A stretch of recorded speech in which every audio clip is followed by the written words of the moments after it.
Ayun yun, oh. Nagkakabentahan na dito. Sold. Magkano yan? Magkano? Sold. Bagong gastos. Solid naman yung pang-content ko, magastos. Para lahat to, pati yung loob, dumi oh.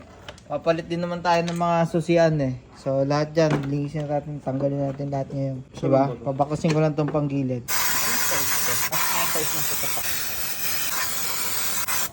Sorted ah. So ito yung papalit natin ngayon sa CVT set ng pinsan ko. Ang lalagay natin is sa pulley RS8. Tapos naman sa bell, syempre walang iba. Speed tuner tayo, no? Tapos sa lining, assembly na Sun. And then sa torque drive kasi sira yung female torque drive niya. Walang mabilhan na original. Ang lalagay ko muna is Sun na... Tapos magpapalit na rin ako ng pin guide kasi sira na yon, may ukab na.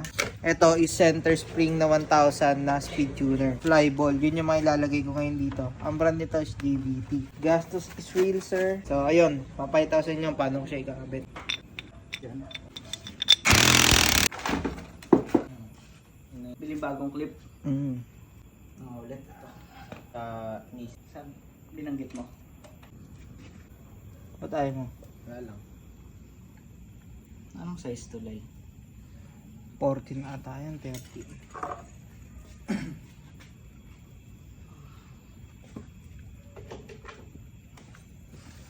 Pag nakalas lahat, Kuya Carl, atin na ako.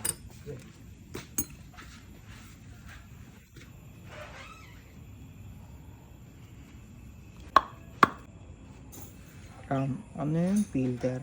Filter.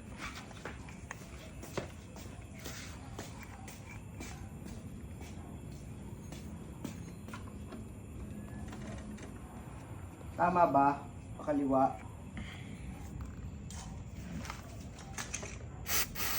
Bravo. Kahit ako na dyan.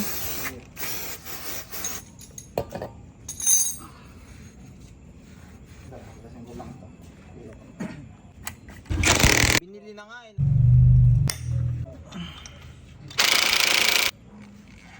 Speed tuner wing bell. Naka-regroove na rin siya.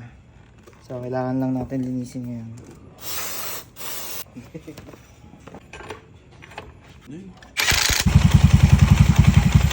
So ayan, nakabit ko na yung pulley set tsaka bell, lining, torque drive. So medyo angat siya dito. So yun lang, update ko kayo sa next vlog natin kasi bukas papalitan na rin namin to ng mga bagong inner. Bukas magkakayod ganito boy. Kakayurin mo lahat yan, lilinisin no. Dapat maging ganyan daw kakinis yan.